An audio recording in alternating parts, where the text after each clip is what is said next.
morning. Here I am. Your non-favorite person.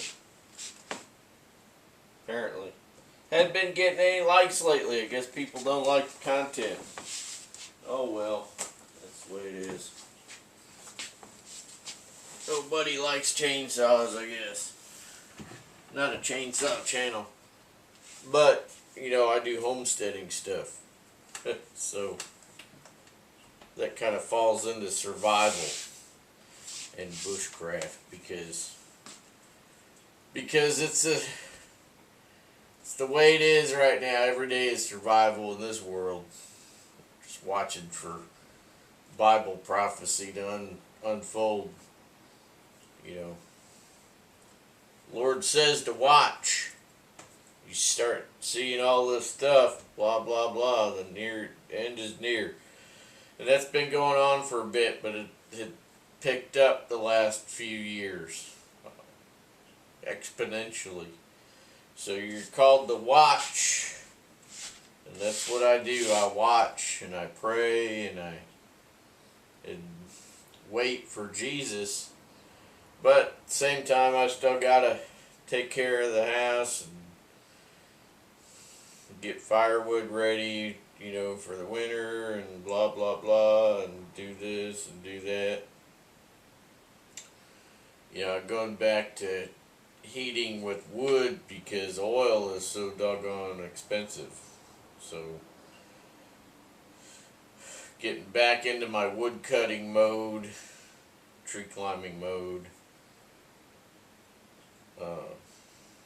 Yeah, so I had to get some work boots because I hadn't had any boots for actually just working, you know, for a while. So didn't want to use my good hiking boots for climbing in trees. I'm gonna have to put the tree gaffs on. You know, I got dead trees. I got some over there that are real dead. They've been dead 2-3 years. I gotta climb them. I gotta climb them, and then I gotta directionally fall to pieces. So that's gonna be a challenge by myself, but I'll get it done. But anyway, the work boot situation. I got me these work boots. These were like $100, and I didn't really expect a whole lot because I got them at a big box store. But let me tell you what, these are very comfortable, very, and I was surprised at the comfort level of these boots. It's like you're walking on cushions, right out of the box, no break-in, and they have steel toe, and they have steel. They have a. I guess it's steel. Let me look. Well, anyway, this is what they are. Herman Survivors. They call this the shoveler. I guess maybe for people shoveling snow, I don't know. But anyway, it says it's waterproof full grain leather. I went ahead, brand new out of the box, I went ahead and used L.V.I. boot guard on them. The little hair dryer action, you know, heat the leather a little bit, rub it in. It says reinforced rubber toe. Okay, yeah, steel anti-puncture plate. That's right, in the sole, steel anti-puncture plate in the sole. That's good. Not only is it good for anti-puncture, not that I'll be walking on nails, but that's good for support for my tree gaffs. So when I put the climbers on, the tree gaffs, you know, you have that extra support in there. That's good. Oil and slip resistant outsole. That's pretty standard on work boots. High vis panels. Who cares? I don't need that. I ain't working on a deck of a aircraft carrier directing planes, or working on a flight line, or working at the airport, JFK, you know, not working to where I need to be high vis, right? Anti-fatigue footbed. Oh, they actually talk about the footbed in this thing. These things are comfortable, man. I couldn't believe it. I put them on and I thought, oh, this will last about 5 minutes and then it'll be just like any old poop. No, it feels like you're walking on spongy material all the time. So $100 set of work boots.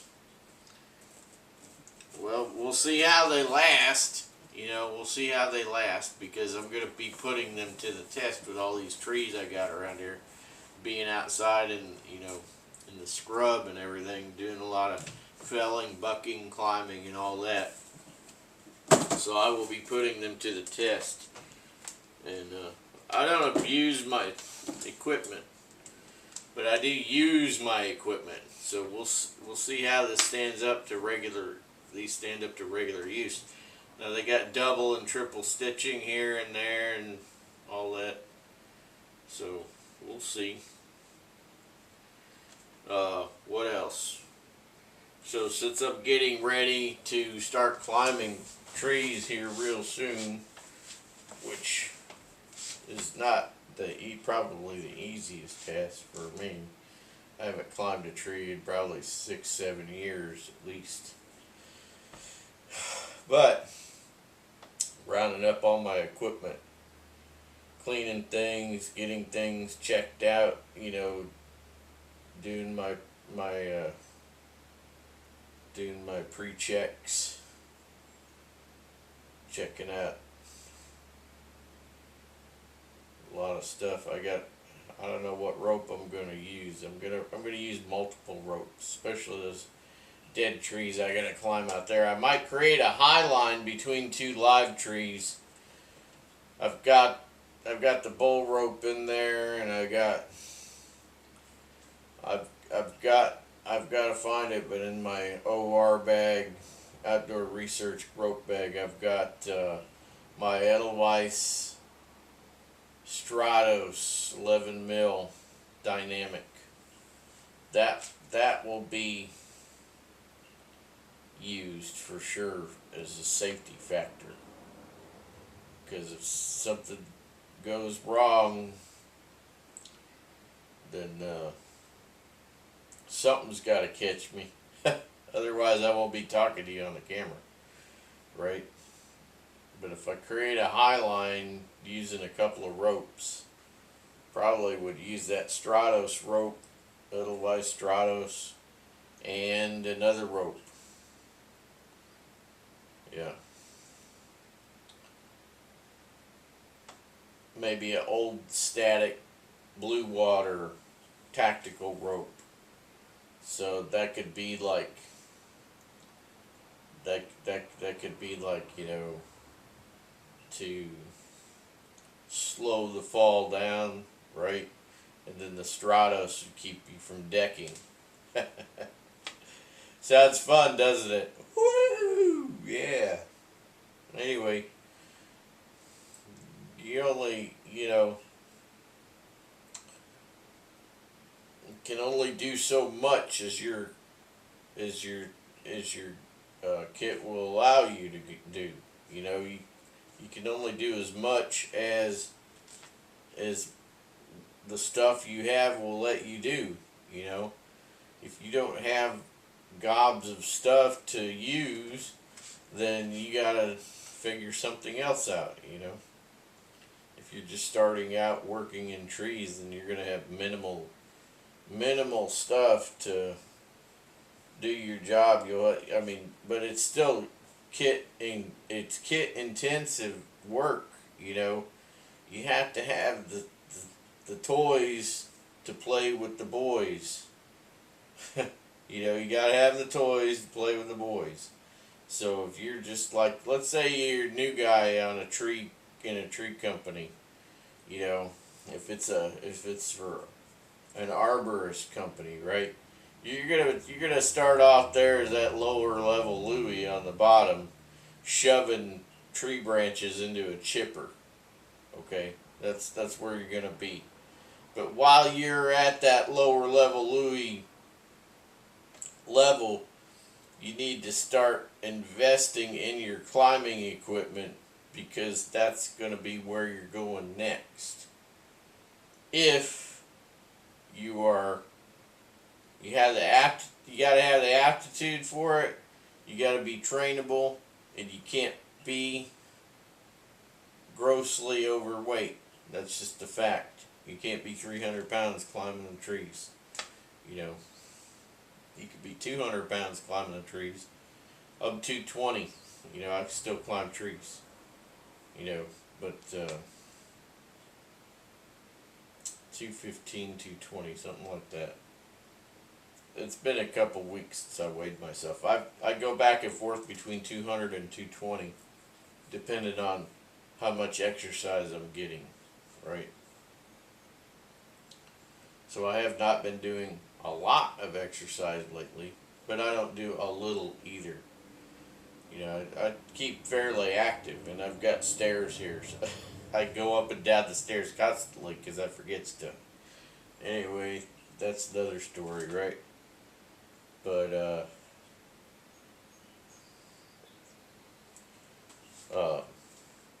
yeah, what else? So, the good people at Buckingham who make my tree climbing saddle / harness, which I dearly love that thing because it's so comfortable.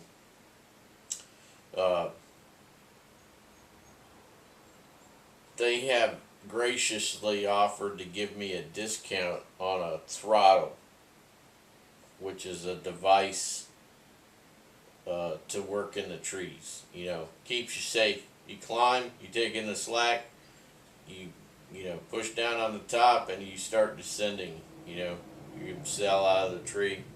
Anyway, they've graciously offered to give me a percentage off of one, and I took it. So I'm just waiting on that to get here. I'm going to look it over real good.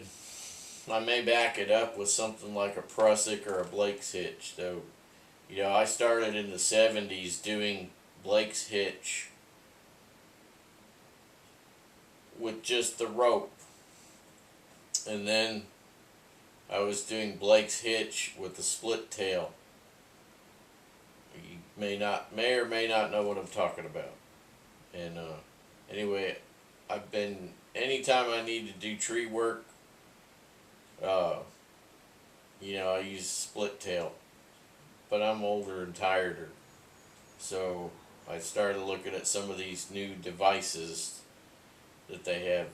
It was between the Petzl zigzag, the one with the 3 holes, not the swivel. I don't like that swivel, because under an extreme situation, the ball joint could cause the cheek plates to blow out.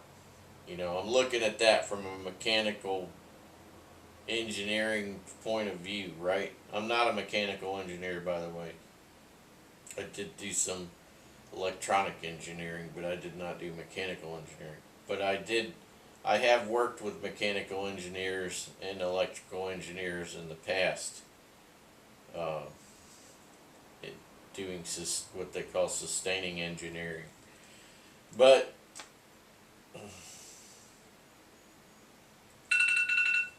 I'm out of time. But the thing is, that wasn't a career. Well, it was a career and it wasn't, you know, something I did for a while.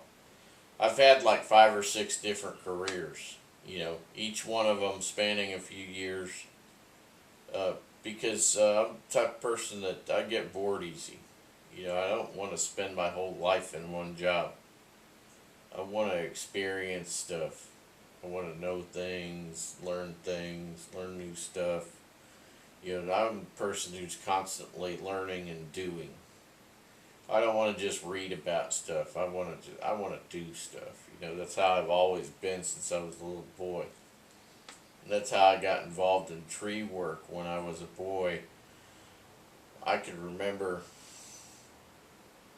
getting axes from my dad. They were just cheap axes at first. I really wanted to get my get my teeth into tree work. When he was doing that, I must have been 9, 10 years old when I started with the axes. And then of course you progress to chainsaws, climbing and all that, felling. Yeah. So my introduction to my dad's business was chopping down a tree, felling a tree where he said it needed to go with an axe. That was my introduction to tree work when I was a boy. And I did it. I was pretty nervous. Let me tell you. He told me all what to do. He said I want it there, and he walked away. That's how things used to be back in the day. See you in the next one.